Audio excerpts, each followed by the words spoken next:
বিশ্বের সবচেয়ে বড় বিমানবন্দর কোনটি আপনি কি জানতে চান? তার খরচ বা কত?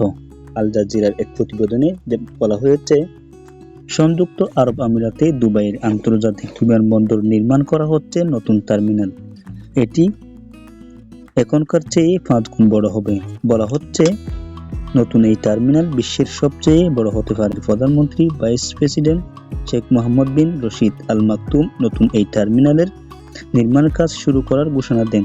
তিনি বলেন, প্রতি বছর 26 কোটির বেশি যাত্রী বিমানবন্দরে আসেন। নতুন এই টার্মিনাল ব্যবহার করতে পারেন এসব যাত্রীরা। নতুন এই টার্মিনাল নির্মাণের খরচ হচ্ছে প্রায় $3,500 কোটি। শেখ মোহাম্মদ বিন আল মাকতুম আরও বলেন, আগামী বছরগুলোয় দুবাই আন্তর্জাতিক বিমানবন্দরে সব কার্যক্রম তুলনামূলক নতুন আল মাকতুম আন্তর্জাতিক বিমানবন্দরে হস্তান্তর করা হবে। এক এক্স পোস্টে শেখ মোহাম্মদ বিন রশিদ আল মাকতুম বলেন, এই বিমানবন্দরকে ঘিরে দুবাইয়ের দক্ষিণাঞ্চলে পুরো একটি শহর গড়ে তোলা হবে। লাখ লাখ মানুষের অবস্থানের ব্যবস্থা থাকবে সেখানে। বৈশ্বিক আকাশপথে কেন্দ্র হিসেবে ব্যবহার করা হবে এই বিমানবন্দর। Like, comment, share and subscribe for update videos. আসসালামু আলাইকুম ওয়া রাহমাতুল্লাহি ওয়া বারাকাতুহু।